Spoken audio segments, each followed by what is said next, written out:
everybody. This part of the section is relapse prevention, which is obviously very crucial to our recovery. The idea is to get sober and to stay sober one day at a time. This is where most people mess up. Yeah. I know I've had my own experiences messing up with this, and I'm sure you can say the same. I could tell you 1,000 stories of how many times I messed up thinking that I was smarter than my recovery. Right, absolutely. And the idea here is that addiction is something that you have to respect.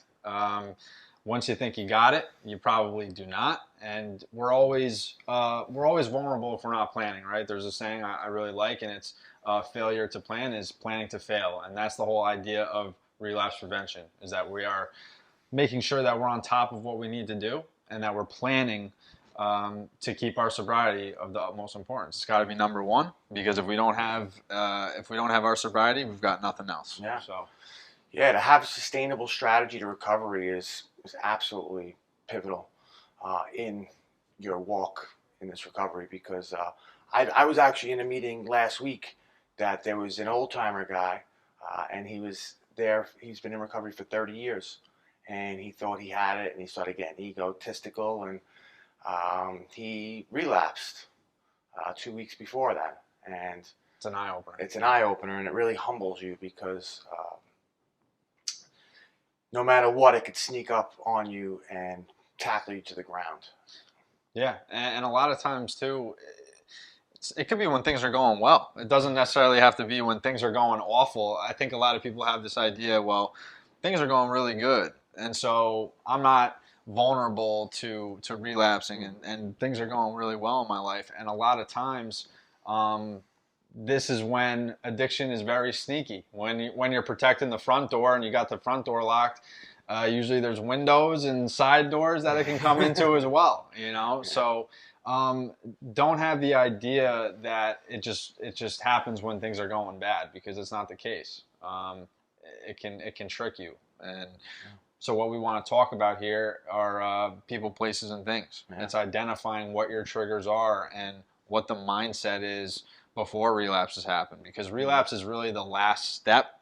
Yeah. Usually there's signs beforehand that are emotional signs, mental signs, and then the physical part, which is taking the drink, taking the drug, whatever the case may be for you. That's the last step. Yeah. Now, I know we spoke about in the social module about people in your life that you need to get rid of, that we need to delegate or delete in your life. But there are also people in the outskirts of your life that can be really triggering, that you might not necessarily hang out with all the time, but you know if you run into this person that you're going to get reminded of what you used to do. And it's being very, very aware of where these people are, what they're doing, and how you really can avoid them. This goes for people, this goes for places. I don't go to the same places that I used to hang out and get high. Yeah. Because I have nothing but high memories there, and if they catches me tripping for a second, you never know. I can run into somebody that has something, or I can just get that urge and be like, I deserve it. It's been 5 years. It's been 9 years, but I deserve it. I could do it once. Who's going to know?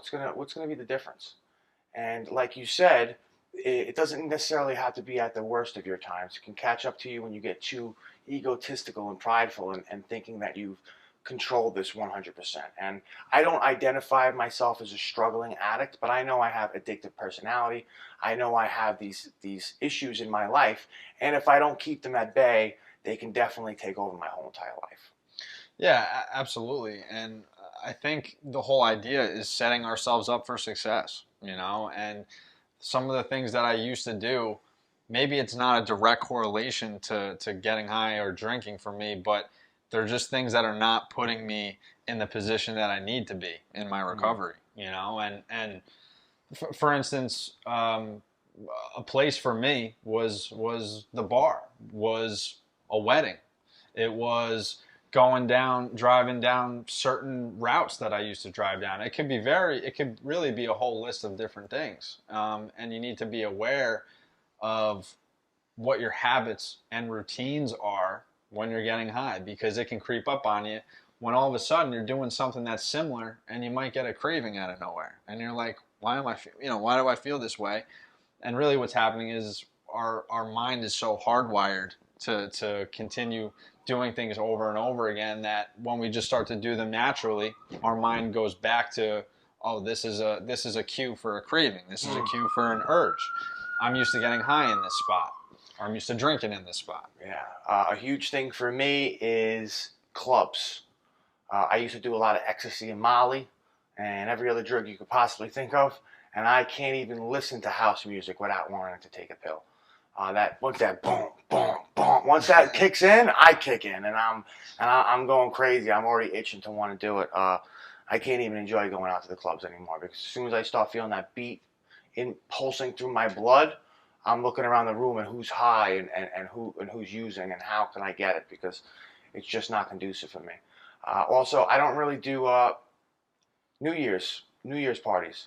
I always thought of New Year's as, oh, I could just let loose and go crazy because January 1st it's a new year. I could wipe the slate clean. Right. And I would always go absolutely crazy on New Year's Eve. Yeah. And then I'd wake up January 1st with a hangover. Yeah. And I didn't really wipe nothing clean. I'm just hungover to start the year. Yeah. So I don't even Great way go to out. kick off the I year. don't go out and I don't celebrate New Year's Eve because I have terrible memories of starting the year off hungover, drugged up, and feeling like crap.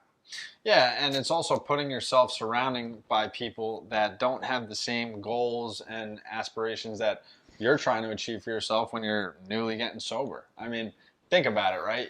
If you're an individual who hangs around 5 bank robbers, there's a good chance you're going to be the 6th one. You know, if you go to a barber shop long enough, eventually you're going to get a haircut. It's not rocket science, you know. So you go to enough things that cause these responses out of you, whether it be weddings, going to the same gas station that you bought beer at every day, going to the club, whatever the case may be, seeing certain people, they're going to be constant reminders, and you got to understand that you're trying to live differently, and you need to do yourself a favor. You're not doing yourself any favor by trying to prove how strong you are by continuing to do the same activities and trying to get a different result. It makes no sense. It doesn't make you a strong individual. It makes you a dumb individual. It makes you stupid. Because this is how our mind justifies doing these What's things. the best outcome? Oh, you didn't use? Yeah. What's the worst outcome? You relapse and end up in the gutter somewhere. Right. It's crazy. But one of the things I'd ask you to really take into consideration is which one of these things really, really gets you. Like, write all of these triggers down, these people, these places, these things. Write them all down on a piece of paper. Very, very important to do things on pen and paper because you could see it, you could feel it, you could read it. That's right. And rank what, for you, might be the biggest trigger. What might be something that you just can't handle, that you're going to have to find a substitute for that. Maybe there's something on that list that may be triggering. Maybe you have to put in some kind of securities, like bring a friend when you go to that specific place. That'll keep you accountable. If it's lower down on that ranking, maybe if it's a 3 or a 4, and it's something that you really still want to have in your life, then you put into some false, safe, proof plans. I don't think I said that right, but you put in a false proof plan where you're not going to be able to use, or they're going to encourage you not to use, or whatever that limitation might be that might help you through it. Because the fact of the matter is we can't cut everything out of our lives. Yep. There's certain people in your life, your mom and your dad, they may be triggers for you. Right. I know a lot of my clients, they're like, listen, every time I see my dad, I want to use because he's a beep, beep, beep. Yeah. You know, and I said, well, you can't kill your father, you can't get rid of your father, you have to learn how to live with your father. That's right. So you can limit it to holidays. Go see him on Thanksgiving and on Christmas and on his birthday and Father's Day. 4 times a week, 4 times a year is enough to keep in touch with somebody and say, Dad, I love you. I can't stand you, and you make me want to do drugs every single day, but I love you. Yeah, and no, it's true. Everybody's situation is different, you know, and you might be in a position where you're saying, well, I live at home with my family, and I live in a toxic household. Even more so where you need support more than anything, because if you're surrounded by it, you gotta be willing to go to maybe it's meetings, because if you don't have people to help you navigate around these things and scenarios in life, your mind, your routine is used to a certain thing. You're going to go back to these old routines because you're living in the same environment. You need an outside perspective. You need people that can help you hold you accountable. It's crucial. Yeah, there's so many resources out there for accountability. I mean, recovery coaches is my favorite, which is why I got into that industry. But you have AA groups, you have NA groups, you have 12-step groups, you have men's groups, you have women's groups, you have therapists, you have social workers, you have just gyms, being part of a chess club. I mean, anything that you can get yourself involved with that doesn't involve drugs, that drugs aren't running rampant through. I mean, I guarantee you're in a chess club, people are not blowing lines on the table, you know. So you gotta pick what you like to do and who you want to be around, and how they support you in your sobriety. And also because of right now, COVID is still might be places might be locked down in certain areas of the country or in different countries altogether. There's online groups. There's online groups at all times. There's no excuse to say, oh well, meetings are closed here. I can't see people face to face. There's so many, and we're gonna have links available showing where you can find support groups. There's Facebook groups for that. Um, We're gonna have a Facebook group. We have a Facebook group. We also have a group chat that you can be involved with that can give you some support throughout the month. And there's all kinds of resources out there. So there's so many different resources out there, but in your early days of recovery, you're going to need to put some fail safes into your day. I know when I first got clean, you couldn't trust me with money. Because if I had too much money, I knew exactly where I was going to spend it. So maybe it's a good idea to give your money to somebody or just have a card that you can buy things on, so you can't give cash because not many drug dealers take credit cards. Some do, this day and age. But limiting your availability to money on your access to drugs, just for the first few weeks or months or however weak or strong you might be, it's okay. It's okay. You have to develop a strategy and a game plan that's going to work for you. Where's your weak points? Build up where you're weak and double down on where you're strong. That's always the game plan. I'd also recommend giving somebody your location. And now you can do that with phones. You can give them access to your location. I would tell them what you're doing and where you're going to be and what you're doing, just so somebody knows to keep you accountable. And I would try not to be by yourself as much as you can. Because when you're by yourself, you're in your head and you're in your thoughts, and then that's when you take over. If you're with somebody, they can keep you present, they can have you enjoying the moment, and if you actually have some kind of urges, you can actually talk about it. right. Not to cut you off, addiction thrives when we are isolated. Oh, forget about it. And what's the opposite of that? Recovery is about unity. Yeah. It's about being connected with other individuals, because when we're by ourselves, that's when we make our worst decisions. So the idea is to get connected. It's not to isolate and be by yourself. Yeah. Yeah, so there's a lot of ways you can keep yourself accountable, with a buddy, with money, with location, with all of these different things. But still, you are your worst enemy.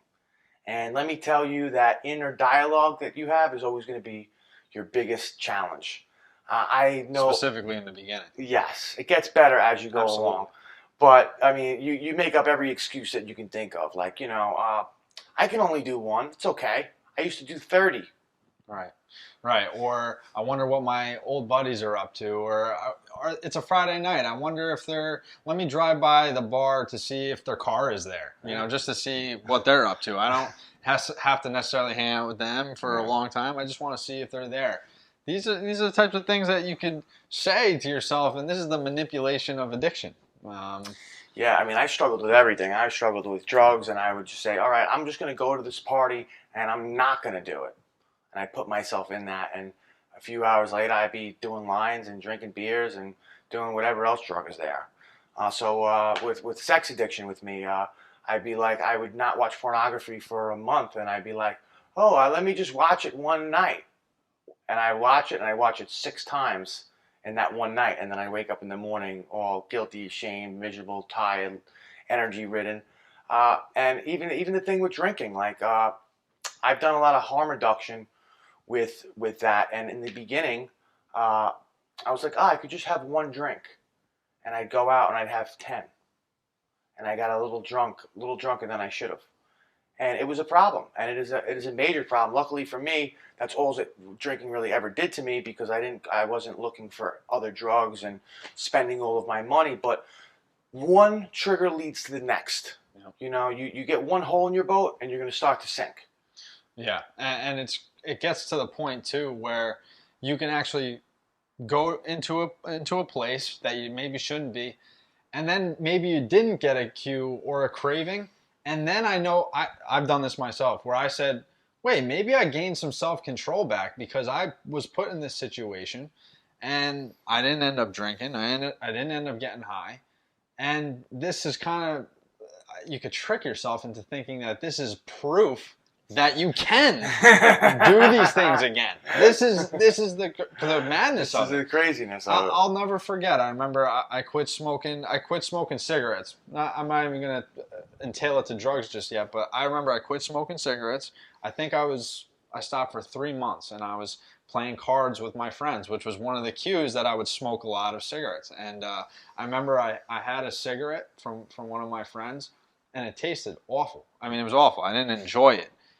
I remember thinking, this is great. I didn't enjoy the cigarette, so I can have one every once in a while. It makes no sense. It makes absolutely no sense, because why would you do something that you don't enjoy, right? Why would that be a thought in my head that I can maybe do this every once in a while if you don't enjoy doing it anyway? That is the sneakiness of our addictive thinking. I'm sure some of you can relate to this in your own way. But your mind is not your friend in early recovery. It just isn't, because it goes back to its old patterns, like I've said before.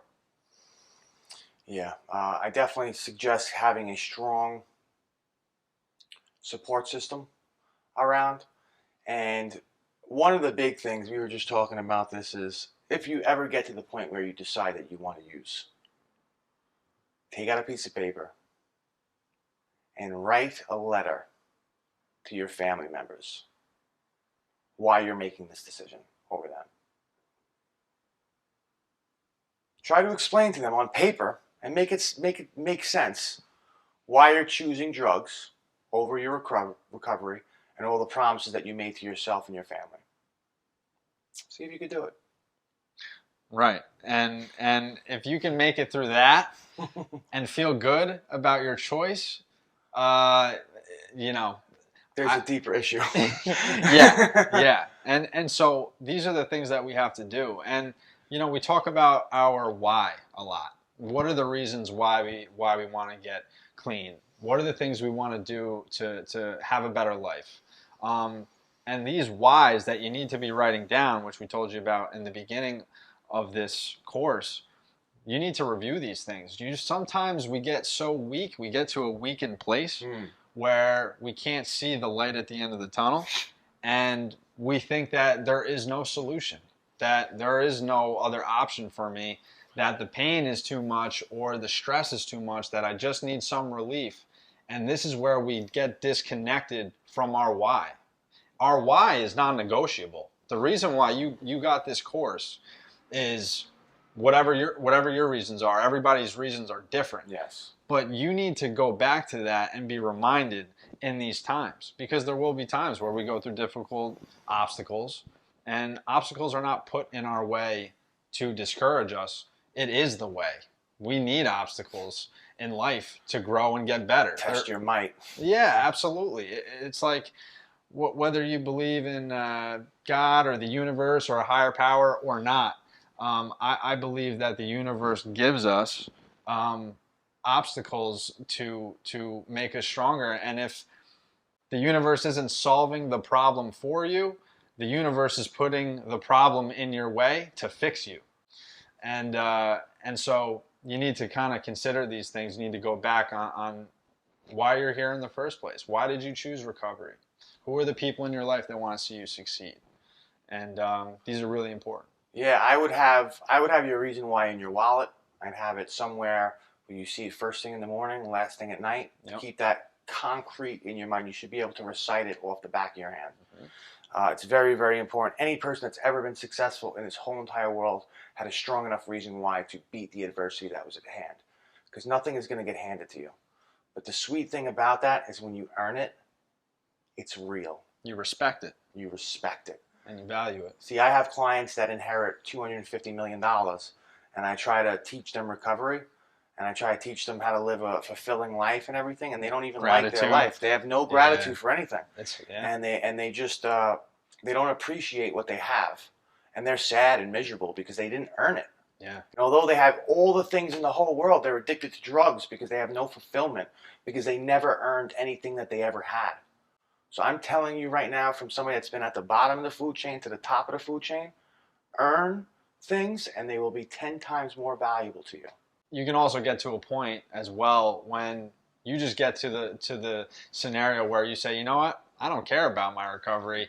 I have my why. I have my reasons why I'm staying sober. I have things in my life again, but I just don't care at this point. We call this the efforts. And the idea here is, in this course, we're teaching you these things to continually take care of yourself. And this is your responsibility, to continuously take care of yourself so you don't get to this point. Because when things starts to slip, right, your mentality starts to slip, you start, things might be difficult in life. Maybe you're having problems at work, maybe you're having problems in your family, and things, problems everywhere. Yeah, absolutely. And things start to compile, and it starts to become overwhelming. But if you're not taking care of these things as they come, then what happens is they get overwhelming. And this is when people say, you know what, F it. I just got out of a relationship. I have issues in all these different areas, and people start to not care about being sober altogether. So the idea here is you got to be continuously taking care of the things that are coming in your life. Do not put things on the back burner and allow them to build, because this is a recipe for disaster. Yeah, 100%. And so, because I've been there. I've been in a situation where a lot of things were going wrong in my life on the surface, or so I thought. And it became, when I was almost 2 years clean, I almost relapsed. And it was really, really close. And if it wasn't for some divine intervention, I definitely would have, you know. And so I've been there where life feels really overwhelming, and you feel like it's the only solution. And that's when the efforts come in. And you say, you know what? I know this is the wrong choice. My brain isn't tricking me at all. I know exactly what's going on. I just don't care, and I'm going to do it anyway. This is a really dangerous place to be for obvious reasons. And so, make sure you're taking care of yourself as time goes along, and do not put your problems on the back burner. So there's 5 really important parts of relapse prevention. And the first part is being honest. Being honest with yourself, being honest with other people, being honest with just the situation that you're in. Really understanding where you are, being realistic, and telling it like it is. Because if you keep telling yourself a fake story, you're going to get a fake conclusion and solution to the problem. And then instead of going this way, you're going to go all the way over here, and you're going to end up somewhere you shouldn't even have been. Honesty is always the best policy. As soon as it's, as corny as it sounds, it truly is. Right. I thought of relationships I've had with girlfriends, things that they did. It wouldn't have been nearly as bad for my own heart or theirs if it was just kept 100% honest. It always works. Sometimes it's tough to do, but it's always best to do it up front, because at least you know what you're dealing with and what you're battling with, and you can actually fight the problem instead of fighting something that's not even real. Yeah, and if you're not being honest with people about telling them what's going on in your life, there's no way you're going to come to some type of resolve. Yeah. You gotta allow other people to help you, and that brings me into number 2, which is being open-minded. You have to be open-minded to do things differently and to take direction. Now, this is something that people can really struggle with, because it's a part of surrendering. It's a part of surrendering your ideas, the way that you're operating your life, and you need to deflate your ego and realize, hey, I've been the captain of this ship, and this ship is going down real fast, and maybe I need to let someone else take the wheel for a little bit. Maybe I need to take some suggestions and be open-minded to new ideas, even if I don't understand the reason for them.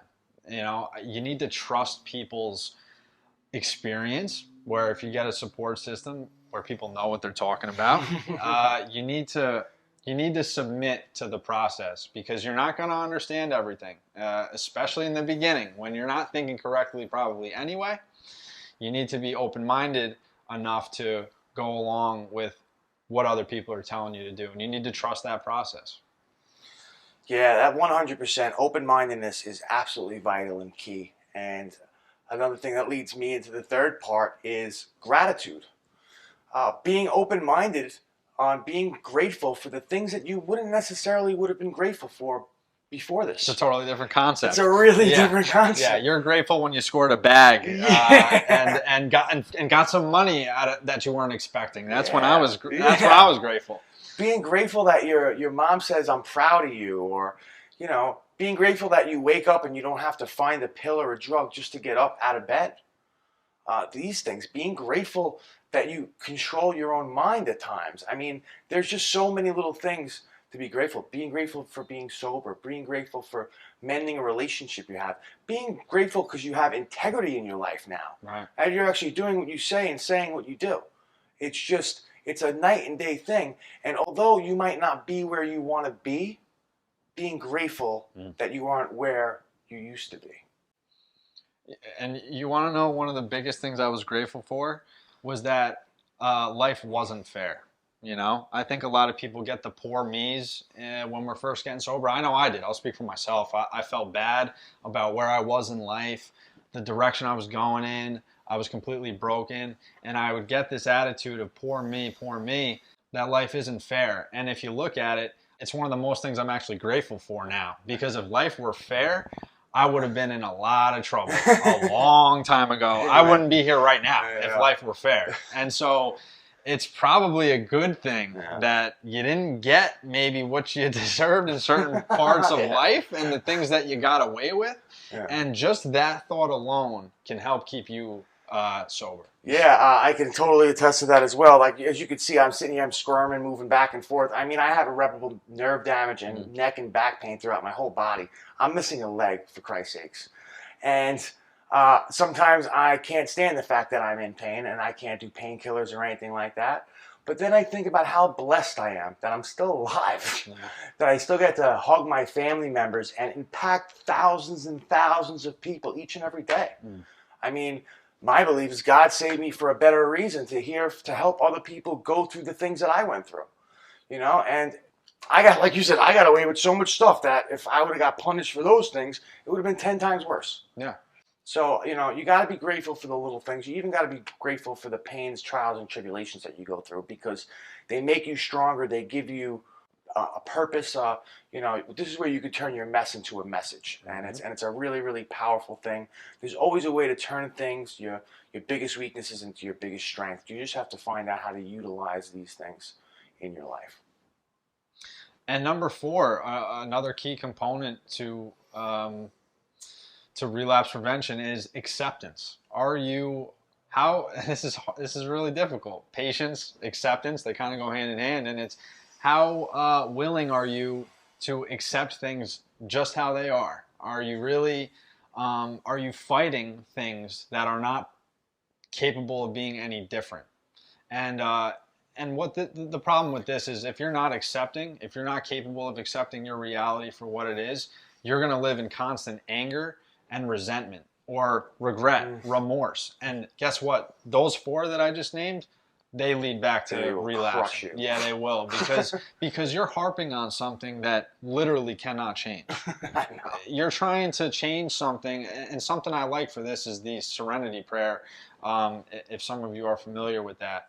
And it's, God, grant me the serenity to accept the things I cannot change, the courage to change the things I can, and the wisdom to know the difference. The hardest part is that last part, is the wisdom to know the difference. What are the things that you can change in your life, and what are the things that you can't? Give you the courage to continue on and accepting the things that are incapable of changing. So that is a tool that can be very beneficial. Yeah, absolutely. And the last thing, I think we covered it, but I just want to mention it because it's one of the top things in relapse prevention, is support. Right. Support is huge, man. That's what we're doing here. We're here to support you in every single way that we can.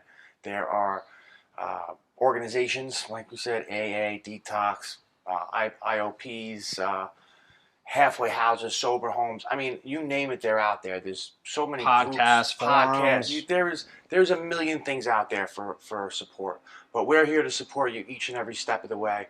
We have this. We have private coaching. We have our group coaching. We have a group chat as well. And these are all resources that we put together to help you to get through this, because I understand how difficult it can be, but I also understand how much it's worth. So I hope you guys take this seriously and understand that it can happen at any time. You really never know, so just always have a strategic plan on how to achieve your goals.